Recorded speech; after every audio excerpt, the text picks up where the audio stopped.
What is going on, everybody? It's TheZachMichael here, and today we're making a lo-fi melody loop. If you do enjoy, make sure to leave a like, subscribe, and check out elizabethrecords.net. Let's go ahead and get right into it. So, for at least the lo-fi music that I make, I generally pick certain BPMs depending on what I'm going for. Today, I'm feeling something between like 175 or like 80, somewhere between there. We're going to kind of see what we go for. And I use a lot of stuff from Keyscape Creative. There's just a lot of really cool sounding stuff in here, so I kind of just go through these and try to find one that sounds like what I'm looking for chords. So I just kind of go through these and see if I can find anything that sounds fire. I just got to make sure this preview ready is done before that. If you guys didn't know, I actually make and release lo-fi music as well on all major platforms under a brand called Relax Vibes. So feel free to check that out if you want to listen to any of the lo-fi music I've made, both singles, albums, EPs, etc.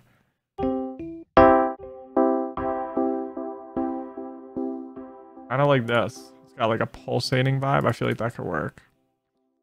So what we're going to do is we're going to build some chords. So I'm going to make this in B major. That's just the key I'm thinking. I like to put these here so I have ghost notes. And we're going to start by picking some bass notes. And we're going to build some chords. Like that.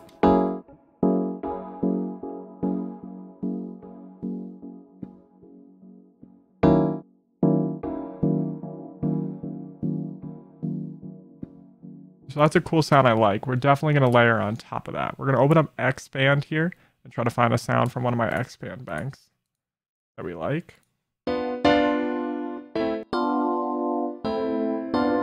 Key could work. It's kind of like a hybrid between a Rhodes and a piano. And what we're going to be doing is we're going to strum these. So if you go in FL Studio, at least there's like a little wrench. You click strum, and then you can adjust this time knob. So that just gives it this strummed vibe. That's what we want.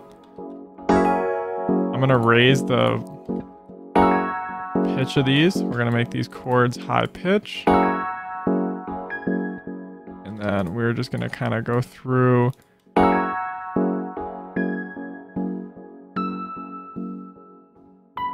Make like a little counter melody here with the Rhodes as well.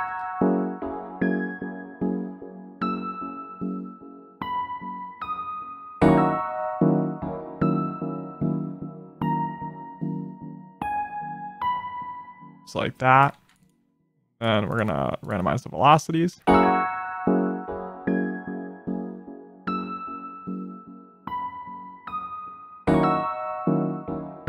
Just kind of getting the basic foundation of this lo-fi melody, and then after that we kind of do all the processing. At least that's generally how I do it. I'm gonna try to find something from Arcade.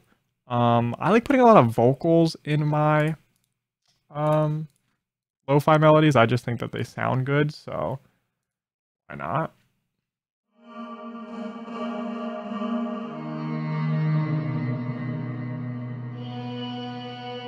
That sounds good. I don't really want something that pulsates too much because we already have the pulsating chords.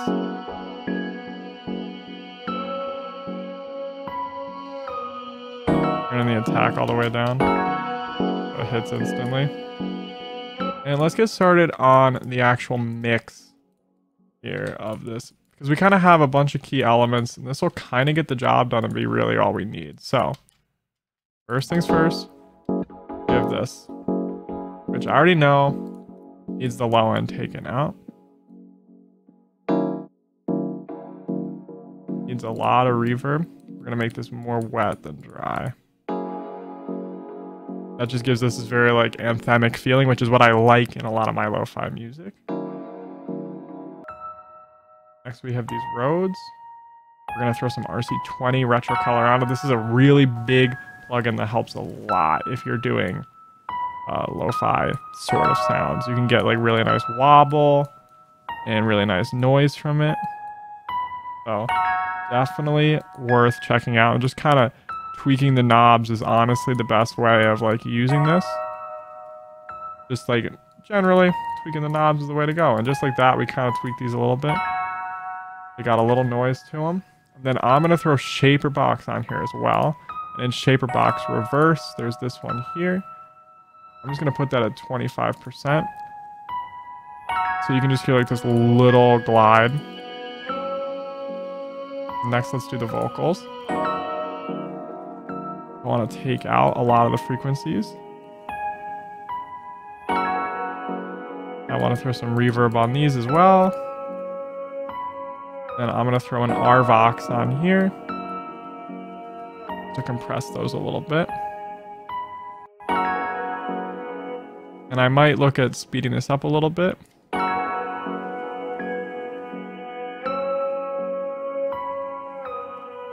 Yeah, that could work. So now let's get started on the arrangement. We're going to actually also have a version where these chords are pitched down. Or like an octave down will do. Just like that. So now what we're going to do is render all these out, and then we're going to create the arrangement for the loop. And then in a separate tutorial, we're going to go over how to do lo-fi drums. So if that's something that interests you, be on the lookout because that'll be coming very, very soon. So let's just go ahead and export all of these out here. And the reason we're doing that is just so that way none of the reverbs bleed over into different sections, which is a pretty big deal with a lot of loops because if you want to rearrange them or stuff like that, you can't have the reverbs bleed into each different 8-bar section. So yeah. And also the melody, I like creating my loops in a way where if I wanted to add other elements as I'm producing the beat, I can. So I don't always add everything. Like, could I add a bass to this or another melody or anything like that? Absolutely. You know what I'm saying? It's just like, I like to have a bass line, come up with the idea. And then like if other producers or myself want to expand upon it, I keep that as an option. So let's just go ahead and put these out so we have different sections. So just like this is the beginning part. Maybe just this. Then we go like this. This. And kind of duplicate this arrangement here, but with this higher pitch one. And then what we're going to do is, I like to put all the stems over here with some of my loops, just so that way you can rearrange and remix anything if you wanted to. So we're just going to do this like that. And boom, just like that, we have our loop. So if you guys enjoy, that's kind of how I make my lo-fi stuff. There's a couple additional processing that we can do. A lot of people add vinyl to the actual loop. I prefer to do that like in the actual beat, so I don't put too much vinyl noise, or I'm not going to add any like ambient sound in the background of my actual melody. I do that when I'm doing the drums, just so I have more control over it and such like that. But if you guys enjoy, be sure to leave a like, subscribe, and check out ElizabethRecords.net. Thanks for watching. Head on over to ElizabethRecords.net if you'd like to support me. You can purchase VST expansion banks, drum kits, loop kits, and MIDI kits that'll level up your production there.